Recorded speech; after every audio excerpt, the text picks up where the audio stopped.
सुधा समाधान।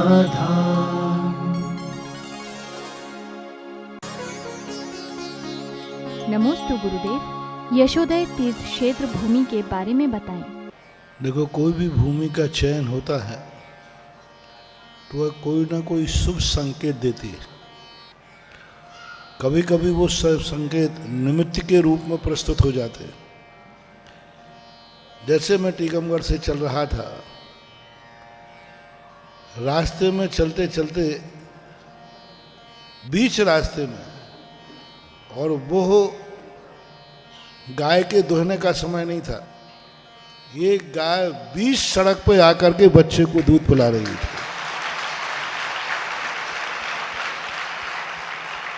अब दोपहर के समय है जब हम विहार करके निकले थे वहाँ से, और उस समय शुभ संकेत की स्थितियाँ बनती हैं कई बार। और तीर्थ क्षेत्र का जो स्वरूप होता है वो स्वरूप अब धारण किया जा रहा है। अभी इसकी एनर्जी को मैं देख के बता दूंगा, और अभी एनर्जी जो भी होगी इसकी कई गुनी एनर्जी अभी इसकी बनना है। अभी यहाँ पर जय हो, ये कार्य बहुत बड़ा होने वाला है। यहाँ नंद्यावर्त की स्थापना होगी। यहाँ पर सम्मेद शिखर की माटी 1008 कलशों में स्थापित होगी। अभी तो ये पूरा अभी चौक पुरने की तैयारी चल रही है, इसलिए अभी इनका ये तीर्थ क्षेत्र की अभी शुरुआत है। अभी तो तीर्थ क्षेत्र के लिए इसका चयन किया गया है। अब तीर्थ क्षेत्र बनना तो आज से शुरू हुआ है। जय हो गुरुवर, जय हो। जैसे आप लोग गुणी पड़मा कह रहे थे ना, गुणी पड़मा संवत्सर मानते हैं, विक्रम संवत। आज इस दिन के दिन आज यहाँ की बहुत अच्छी शुरुआत हुई है। लोगों में बहुत उत्साह से लोगों ने विधान करने का भाव किया है, और बहुत अच्छी। ये जो आज जिन लोगों ने बोलियां ली हैं, ये बोलियां इस तीर्थ क्षेत्र का संकेत है। और इस क्षेत्र का जितना भी विकास होगा, आज इन बोलियों वालों का पुण्य दिन दूना रात चौगुना बढ़ेगा। आज मैं सुबह से मैंने पहले ही कहा था, देखो साधु का संकेत समझना चाहिए। ये तीर्थ क्षेत्र इसलिए नहीं बन रहा है कि तीर्थ क्षेत्रों की भारत में कमी है। ये तीर्थ क्षेत्र इसलिए बन रहा है कि महरौनी में देखें कौन कौन अपनी पोजीशन बनाता है। पहले दिन का प्रवचन याद रखना, पोजीशन बनाने के लिए मैं यहाँ आया हूँ। मैं और यशोदय तीर्थ क्षेत्र तो पोज हैं, इन पोजों से पोजीशन तो आपको बनाना है। आज जो श्रावकों ने, बोली लेने वालों ने पोजीशन बनाई है, ये पोजीशन इनको अमर कर देगी। और ये क्षेत्र से जो स्थिति बनेगी, वो ये गर्व करेंगे कि जब ये क्षेत्र बना था, उस समय जो विधान हुआ था, उस विधान का सौधर्मंद, कुबेर आदि जो पात्र थे वो बने। और जो रह गए कसायों में वे पछताएंगे, और बहुत पछताएंगे। और वो उस पछतावे के बाद फिर मैं कुछ भी नहीं कर पाऊंगा, क्योंकि मैं तुम्हें हंसा सकता हूं, लेकिन रोने वाले को पहुंचने के लिए मेरे पास रुमाल नहीं है।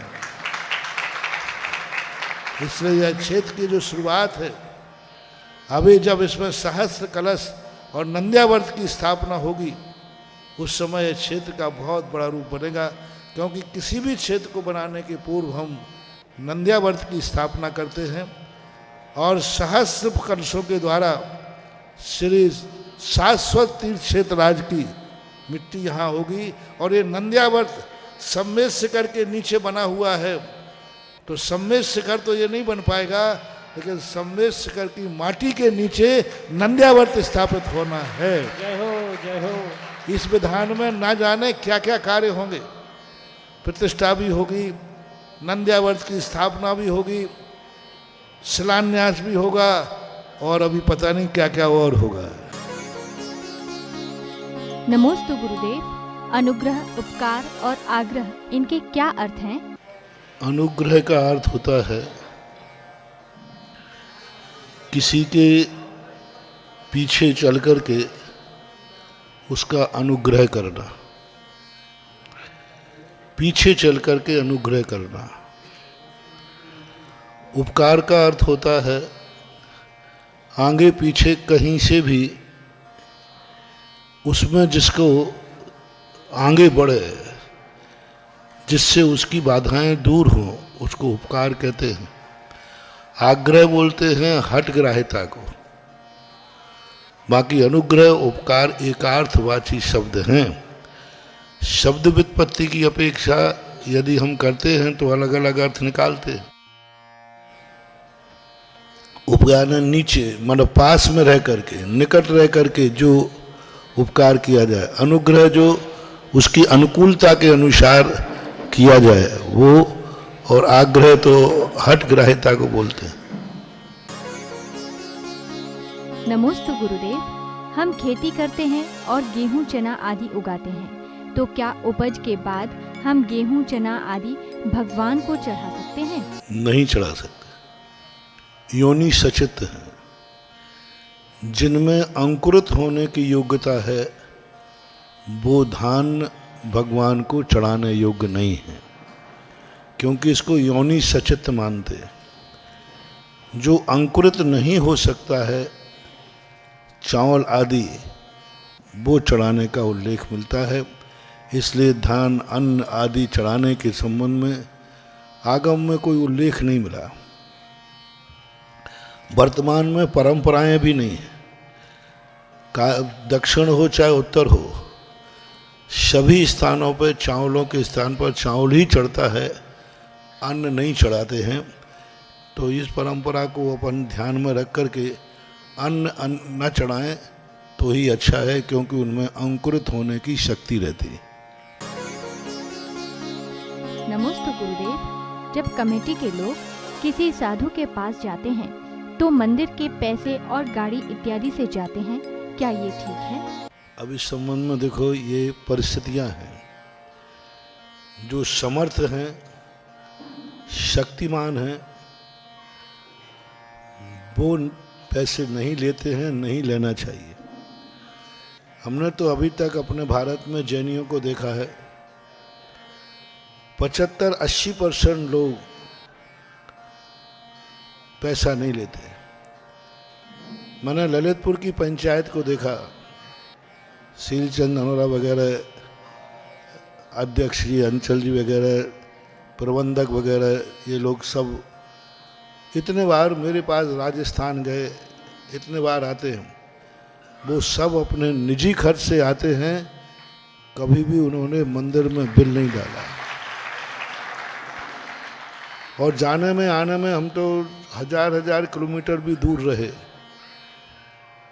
तो पैसा तो खर्च होता है, पर उन्होंने नहीं लिया, क्योंकि समर्थ है।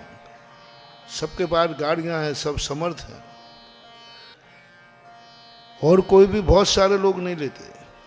लेकिन कुचित कदाचित किसी व्यक्ति का असमर्थ है और उसी के द्वारा अपन को काम से भेजना है, तो फिर ऐसी परिस्थितियों में मंदिर की गाड़ी की भी जाती है तो कोई मनाही नहीं है।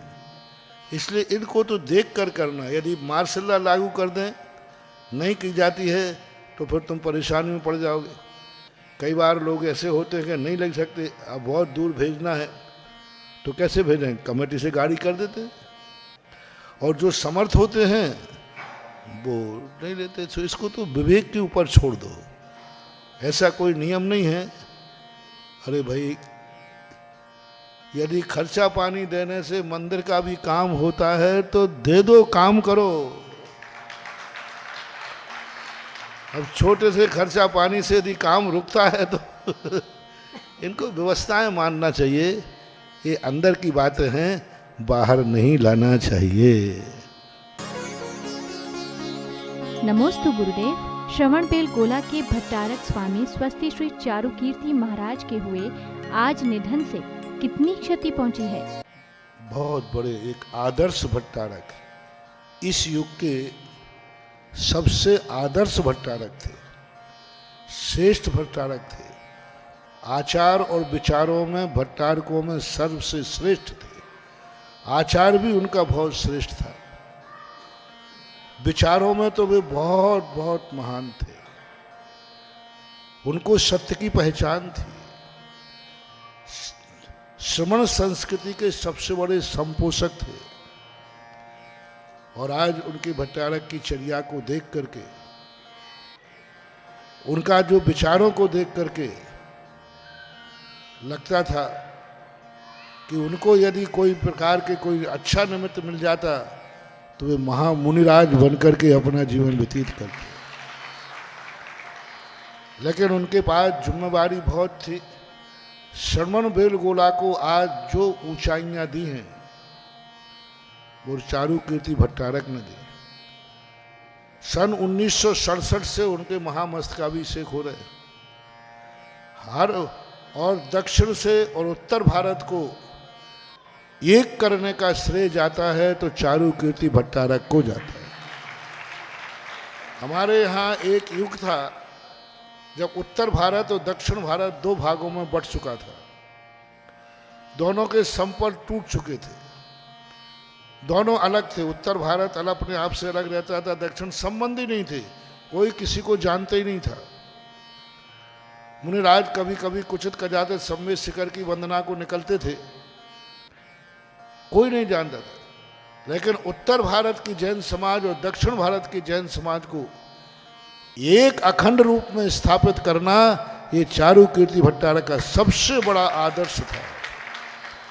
उन्होंने जिस ढंग से उत्तर भारत के लोगों को दक्षिण की तरफ प्रभावित किया गोमटेश बाहुबली के माध्यम से, वो एक बहुत बड़ा प्रशंसनीय कार्य था। आज दक्षिण भारत और उत्तर भारत में लोग कोई भेद नहीं जानते। और गोमटेश बाहुबली की जो महिमा, चारुकीर्ति के नेतृत्व में जो कार्यक्रम हुए वो एक बहुत बड़ी थी। दूसरी बात, जैन धर्म को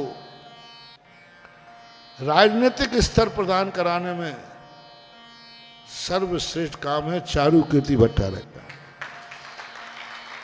पहली बार कोई मिनिस्टर पद पर रह करके 3 दिन तक श्रमण बेलगोला के कार्यक्रम में देश का प्रधानमंत्री इंदिरा गांधी थी, उन्होंने रह करके और एक जैन धर्म को एक राष्ट्रीय संरक्षण दिलवाया।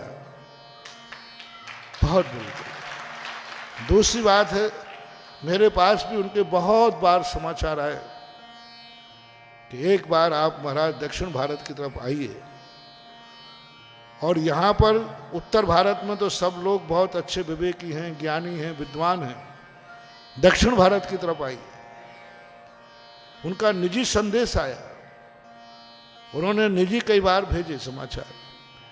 पूज्य गुरुदेव के पास तो भट्टारक जी स्वयं आए, देख लीजिए। आचार्य श्री वहां नहीं गए, नहीं पहुंच पाए, लेकिन आचार्य श्री को श्रवण को भट्टारक जी ने पहचान लिया कि एक आदर्श आचार्य है, श्रमण संस्कृति के उन्नायक हैं। और वहाँ नहीं जाते हुए जब आचार्य श्री की 50वीं दीक्षा दिवस मनाया तो भारत का सर्वश्रेष्ठ कीर्ति स्तंभ श्रमण बेलगोला में भट्टारक जी ने बनाया। अशोक पाटनी ने बताया कि भट्टारक जी ने खुद स्थान चयन किया कि ऐसे स्थान पर बनाओ जहां आने वाला युग देख सके कि इस पंचम काल में भी एक महान आदर्श आचार्य हुए।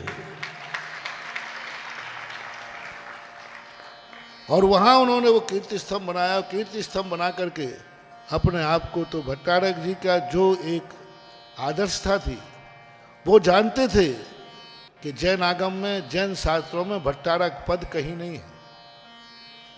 जैन आगम की कोई भट्टारकों की परंपरा नहीं है, वो जानते थे। उन्होंने पूज्य आचार्य श्री के पास कहा था कि मैं मानता हूँ कि आगम के अनुसार शास्त्रों में कोई भट्टारक परंपरा नहीं होती। हमारे यहाँ प्रतिमाधारी होते हैं, क्षुल्लक होते हैं, लेकिन आचार्य श्री ने उनको एक आशीर्वाद दिया था कि भट्टारक पद नहीं होता है, लेकिन एक अपवाद पद होता है। ऐसा पद भी स्थापित किया जाता है जिससे मूल पद की रक्षा होती है। भट्टारक हमारी श्रमण संस्कृति में, दिगंबर संप्रदाय में कोई आचार्य प्रणीत परंपरागत चौथे काल आदि में हुए हैं, ऐसा कोई उल्लेख नहीं है। लेकिन इस मुनि पद की रक्षा करना, धर्म की रक्षा करने के लिए भट्टारक पद की नियुक्ति हुई।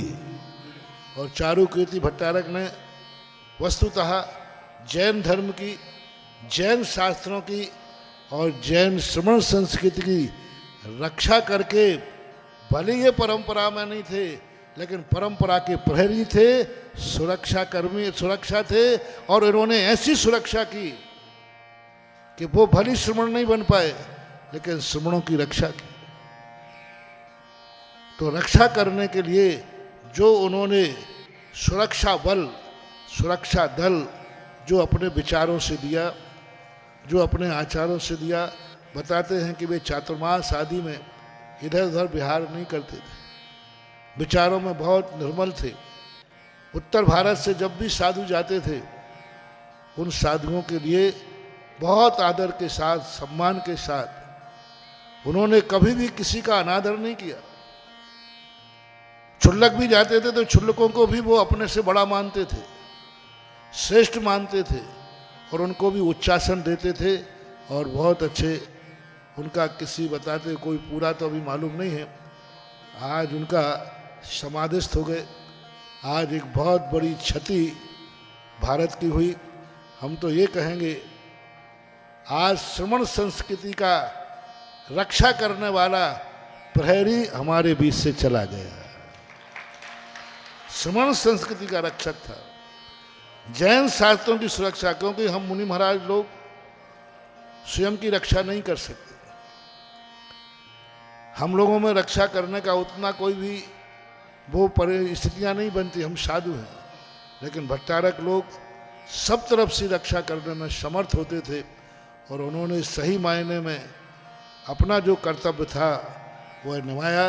श्रमण संस्कृति रक्षक बने, प्रहरी बने, और धर्म के लिए उनकी दिवंगत आत्मा के लिए मेरा बहुत बहुत आशीर्वाद, बहुत बहुत आशीर्वाद। और एक भावना, इस बार उन्होंने भट्टारक पद निभाया है, अगली बार जहाँ भी जन्म हो वे मुनि पद का निर्वाह करें। और भट्टारक शब्द हमारे शास्त्रों में अरहंत भगवान को भट्टारक बोलते हैं, शांतिनाथ भट्टारक, आदिनाथ भट्टारक। तो अभी तो एक पदवी का भट्ट करना चाहिए, यही सबसे बड़ी उनके प्रति कहना चाहिए। वो जो उन्होंने किया है उसके प्रति एक आशीर्वाद मानना चाहिए। सुधा समाधान